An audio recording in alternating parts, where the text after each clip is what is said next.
Hello everyone and welcome again to a new tutorial.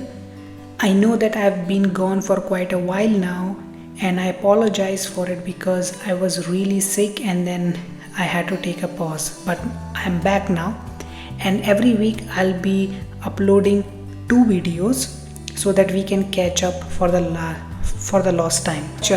We studied about quite a theory about backpropagation, as in how neural networks work, how they update the weights, how the weights or the parameters are basically being updated. We also saw an illustration of the power of neural network using XOR function or XNOR function, and we also talked about backpropagation.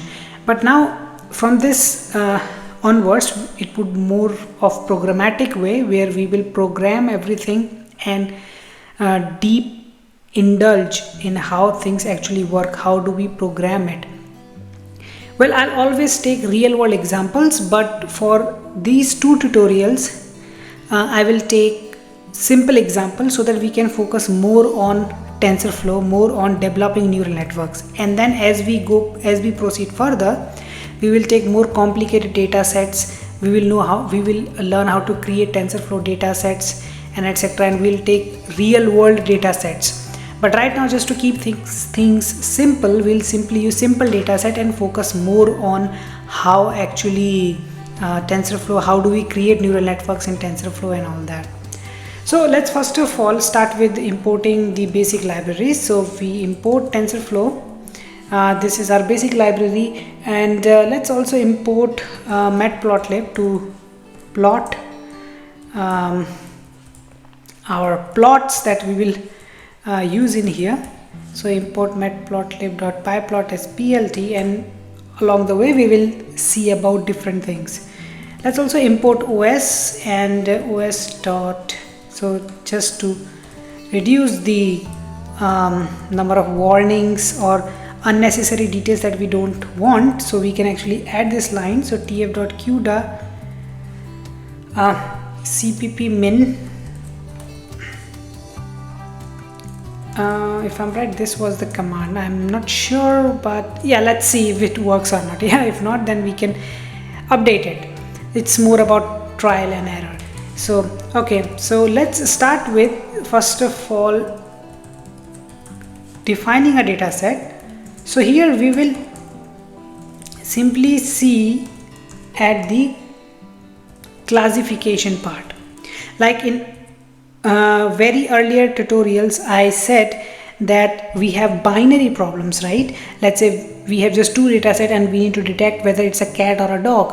Similarly, we can have multiple data sets. So here I will use FashionMNITs, very traditional, very simple data set, but here, like I said, we will simply focus more on TensorFlow rather than data set, because that is something we will see later as we progress through the course.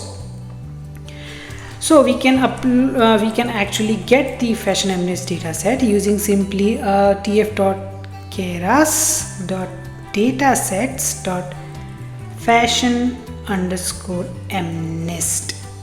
So x_train, y_train. So we simply get the data sets.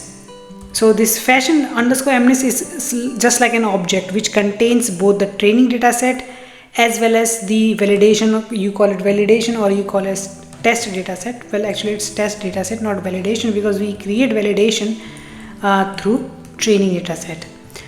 Okay, so fashionMNIST.data fashionMNIST.target. So this will actually give us the, oh sorry, not this. So it's load_data. Actually I got confused with some other data sets. So let me first of all again give you what we are doing here. So we load our FashionMNIST data set. How this data set looks like, we will see. Then we define something called as training data set, test data set, and there is also something called as validation data set. So training data set is the data points on which we will train our model.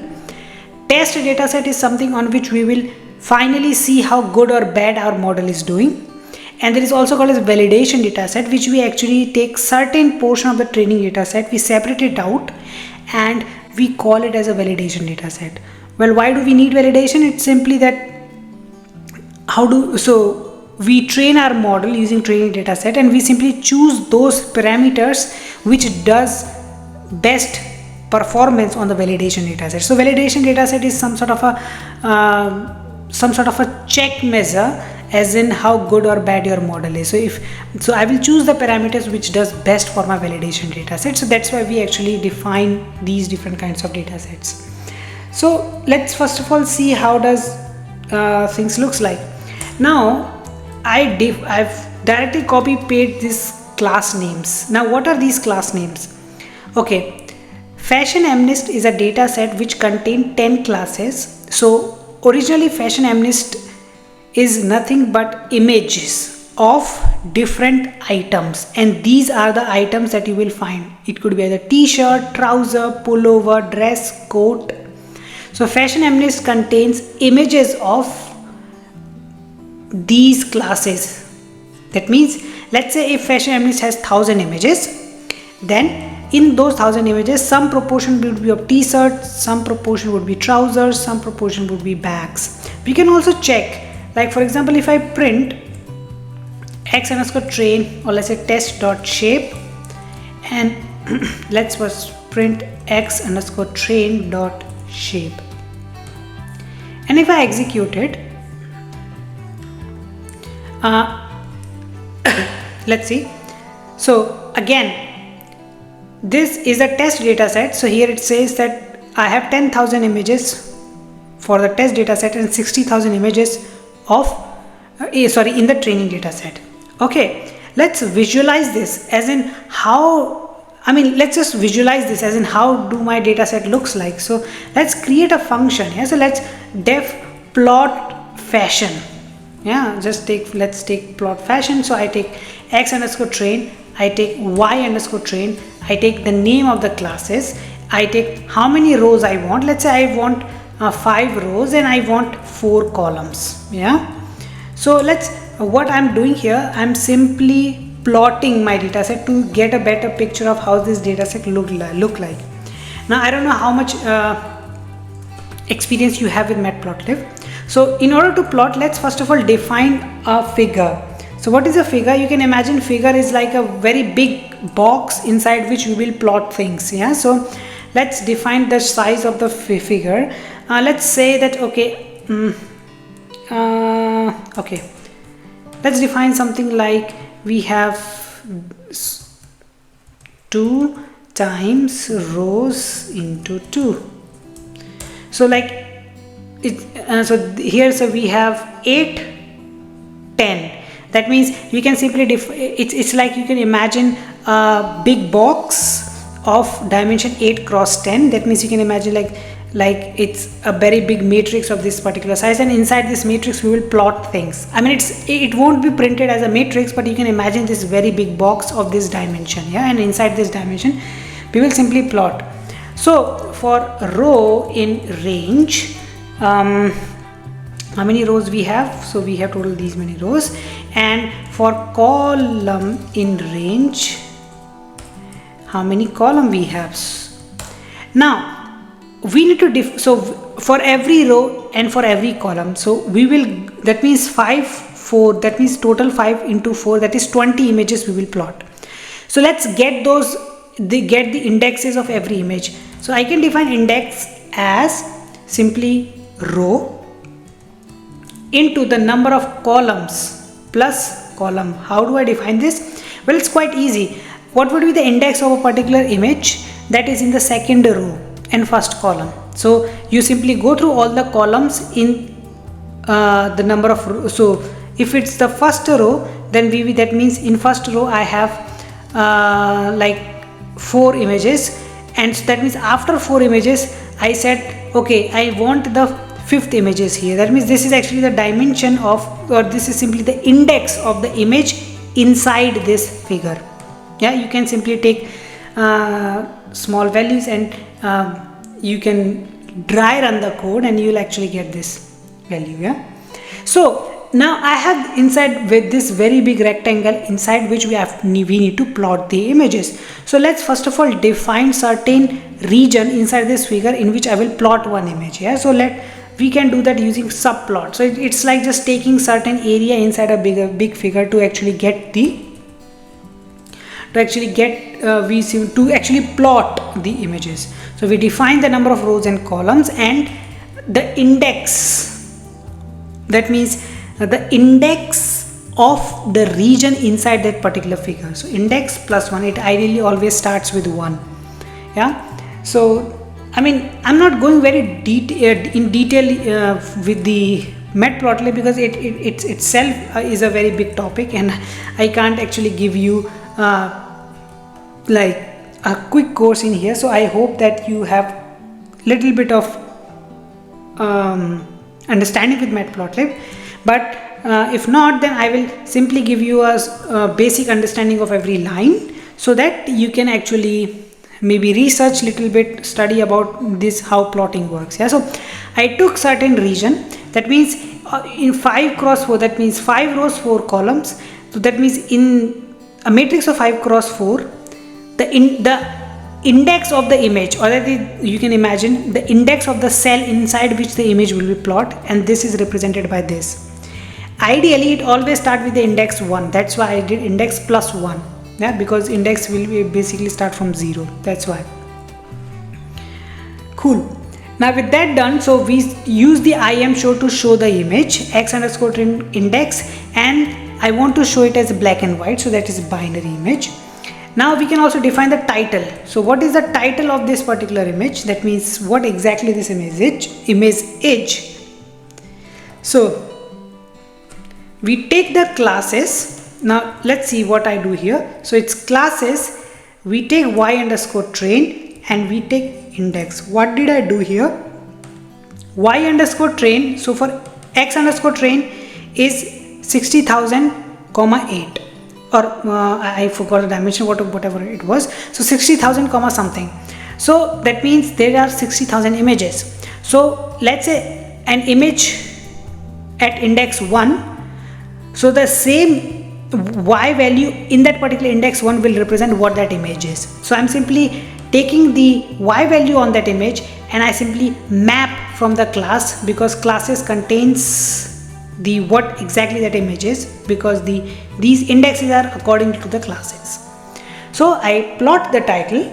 Let's give some font size. Yeah, so let's say I give font size let's say 10. Yeah, cool, that's done. Let's also plt.axis I make it as off, because if you on the axis, so you will also see this this lines, that represents sort of in a graph which you see there are vertical lines and horizontal lines. Yeah, so I don't want that, I just want a clear picture. So you can also adjust the plots, but I want that I get a little bit of tight plot or so tight layout, and I do plt.show. That's it. So plt.show simply means that simply show the final plot that is being actually generated. So you can actually plot the image. So plot fashion. So I pass the x underscore train, I pass the y underscore train, I pass the classes, class names, and then I want 5 image for, yeah. So if I run this, then I will get something like okay. So if I run this,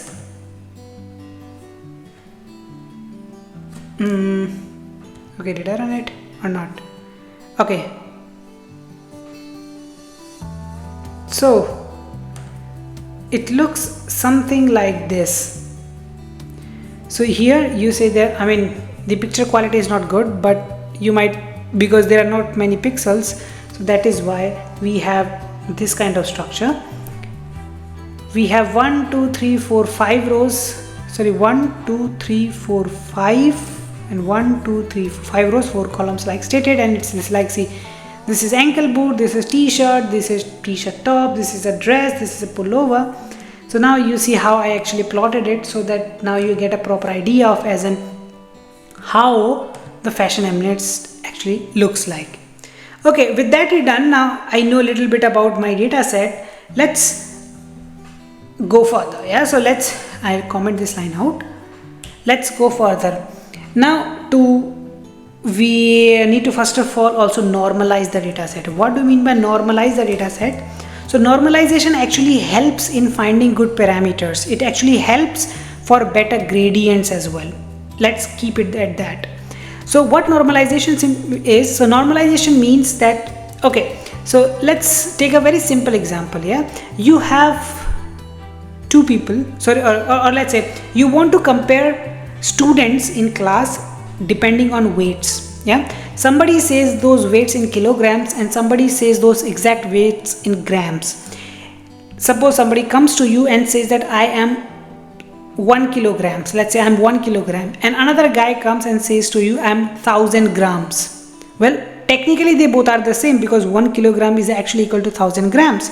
But suppose if you put these numbers without actually bringing them in a same sort of dimension or in same sort of scale, then 1 is not actually equal to 1000, right?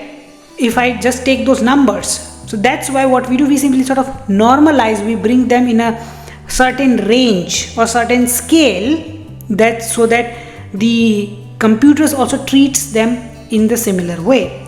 So in normalization, here the images, since they are black and white, so they would contain between 0 and 255. That means every pixel would basically between 0 and 255. I want that between 0 and 1. So what I will do, I simply divide it by 255, because when you have larger numbers, the gradients might also be a bit erratic. That's why we actually want them in a certain range, so we normalize them. Okay, let's do that. So x underscore train, so I can simply divide it at x underscore train, oh sorry, let's do something like this, equals to x underscore train divided by 255.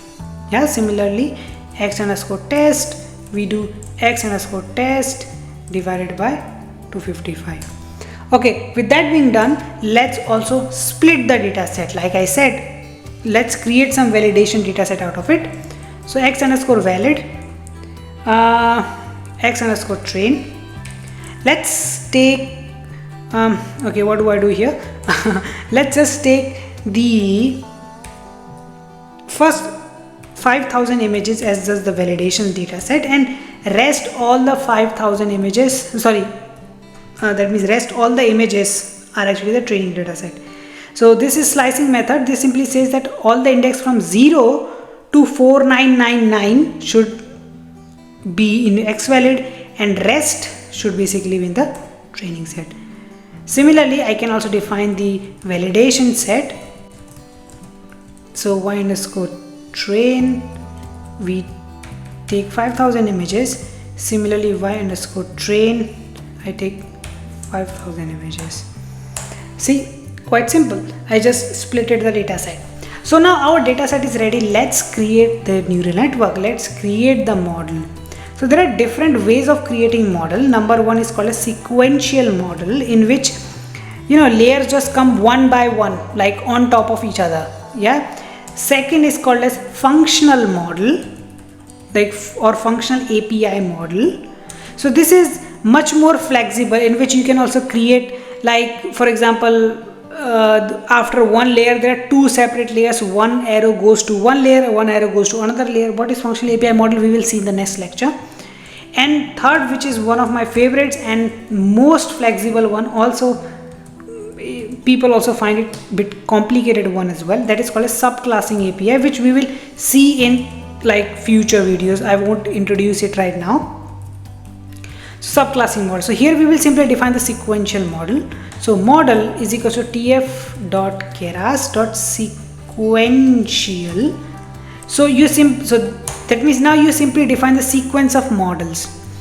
Now, if you remember our initial learning, what we did, so we had some input layers, right? And input layers actually give those inputs to the hidden layers and so on. So that means this input layer is like one flattened array, right? So one flattened array. So that's why here right now,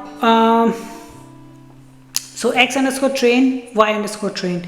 So if I let me run it once more, I want to check something. Okay, so here you see the images is of 28 comma 28, because of course these fashion emirates are 28 by 28 images. That means this is not this is actually not the not like in a line of array, or they are not a sequence, they are actually images.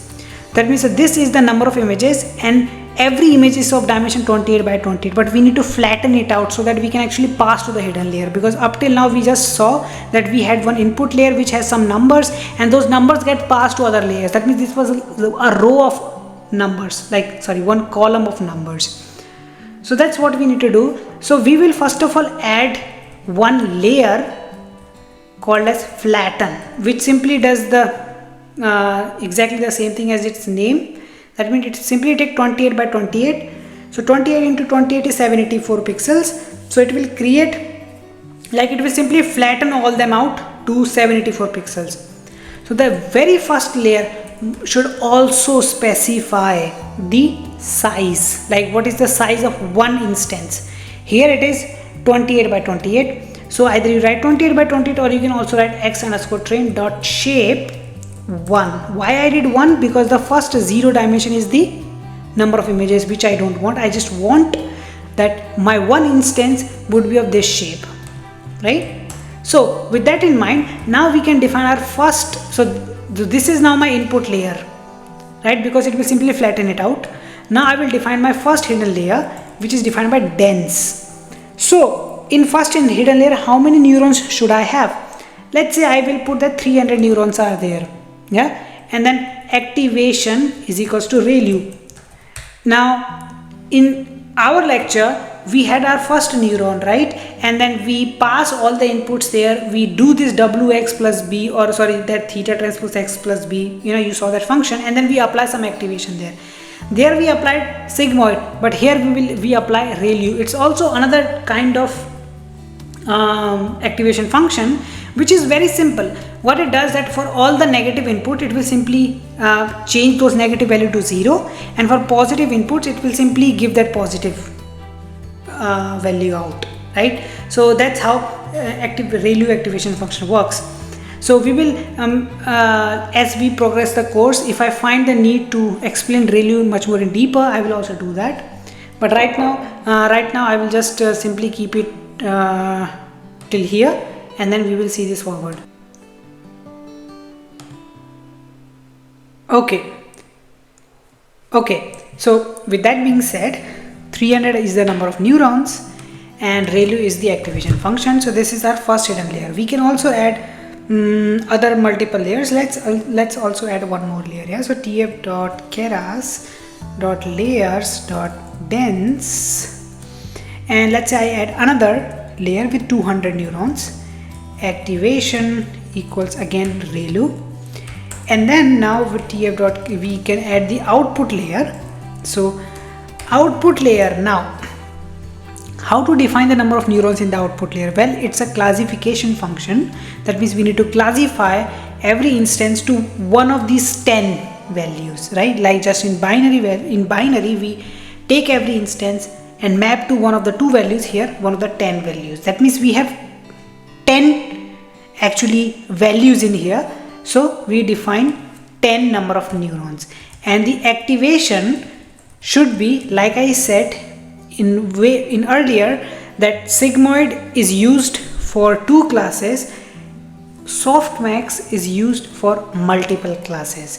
So what this will do, it will take 10 values and convert into probability values, and the index for which the probability is high, we take that index and we get that value from here, and that is the answer for that instance. Yeah, so that's how it works.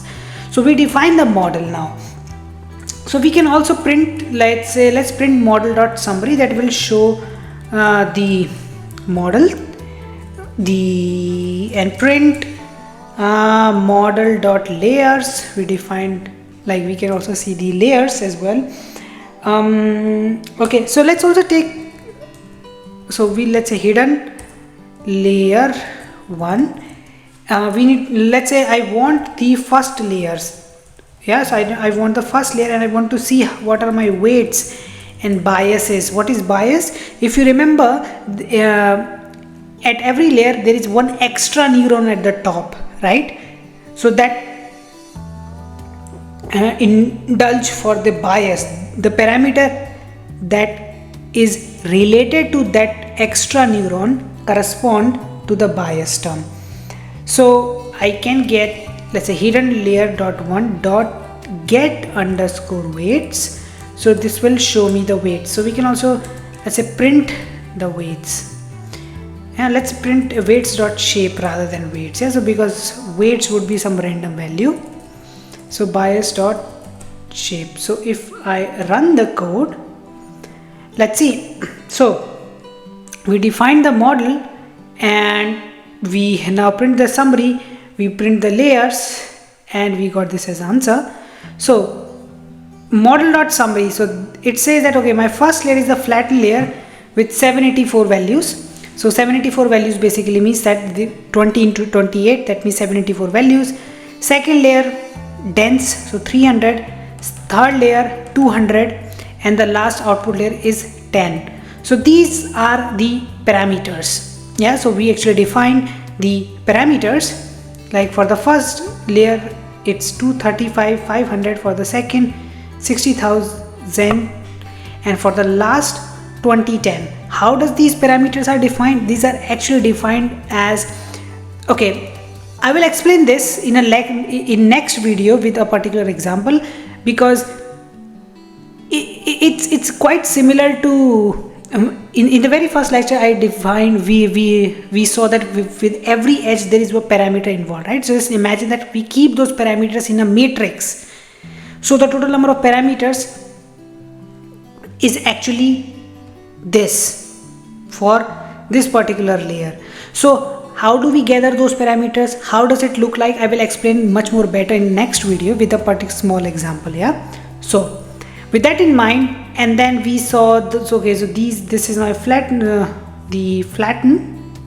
and this is actually the first layer. Now the weight of the first layer is 784, 300, the dimension, and for the bias it's 300. Yeah. So how these parameters, why exactly is this dimension, I will explain in the next lecture with a particular example, and it would be much more easier to understand that way. Yeah. So we define the model. Now we need to compile the model. What is compile? Compile means to define the loss function. Yeah. So like you remember loss function that tells how good or bad your model is. Yeah. So for softmax, where you have multiple classes, we use something called a sparse categorical cross entropy. Then we define the optimizer. Optimizer takes, okay, so we had some initial set of parameters. Now what should be my next set of parameters? How should I choose next set of parameters to test, right? That is done by the optimizer. So let's just take SGD. That means stochastic gradient descent. It's just like the gradient descent that we talked about. If you remember, it's the formula was something like theta is equals to theta minus eta times the gradient, or beta times gradient. Yeah? So SGD is simply defined, is exactly the same thing, but rather than taking for the entire data set, we simply take batch. Like let's say I just take first 10 instances and calculate the gradient using those 10 instances only. So that's how optimize this SGD works. And we have the matrix. That matrix means that how good or bad your model is. So we define using the matrix. So model.compile. Now we simply fit the model. So fit basically means simply train the model. So model.fit. So I first of all define, okay, so X train is my training data set. Then we define the labels for it. Then we define the epochs, that means the number of iterations that I want, let's say 30. I define the validation data set. So validation data basically means that on which I will choose those parameters that does good for my validation part. So I define the X valid, Y valid. So we get that history. Now history object actually contains a lot of good information, and we can actually also plot this history object. So before that, let's first of all import some other library. Import pandas as pd. Now pandas use actually data frames, so I'm just going to plot it. Yeah, so pd.data frame. So we define a data frame. So history.history object, this is actually a dictionary. So if you using, so you can imagine data frame as like a table, yeah, with columns and rows. So history.history actually is a dictionary, but if you structure it in a proper way, it's actually a table. So that's why I'm creating a data frame out of it, and then I simply plot it. So let's take the figure size as 8 by 8. We got that, and then we define the grid. So grid simply represents, like, shows the lines, and plt.show. Yes, one value, sorry, one wrong thing that I said. So plt.grid is the one when it is set to true, you see the horizontal lines and vertical lines. Here I said axis is actually different. Axis sort of shows the axes values, x values, y values. Yeah, so you can also set it to, let's say, on, and let's see what happens here. So so that you can actually see the difference between your when axis is on and axis is off. Yeah, so now let's train the model. Now here in this case, as you see, for every element the axis is shown. Yeah, so the x values and the y values, so x, y values, x values, y values, x values. So that's why I set plt.axis as off, so that I don't show these values. And grid is something, okay, I'll show what grid is. So when the model gets trained, okay, where is it? Okay, I actually executed it again. All right. Oh, we have lots of, okay, so as you can see, the model is basically get trained. So these are some warnings that we don't want to get into right now. So like here it says that for on accuracy 68%, accuracy is 82%. So you can see the accuracy is increasing. This is accuracy on the training data set. We care more about the accuracy on the validation data set. So here initially 83%, then again 83.72%, then 85, then 86, and then 85.72, and then again 84.64, sort of decreasing now. It increased 87.338. So now you see how it's sort of fluctuating, but overall you can see that actually the validation accuracy is increasing, which is kind of a good thing, because we want our model to perform much more better on the validation dataset rather than on the training dataset. So that's why it's kind of important that you take the validation dataset and check as in how good or bad it is. Yeah, so we have 88, 8806. So let's fast forward it so that to the point where the code gets executed properly.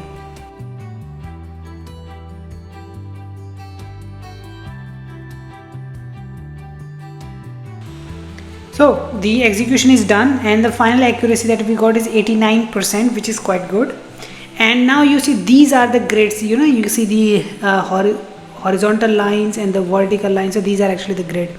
So these are the losses and accuracy, as you can see. So the training loss is orange, and you see that training loss is actually going down, which is a good thing, but we care more about the validation loss. And you can see that validation loss is also sort of fluctuating, but it is sort of going down, which is actually a good thing.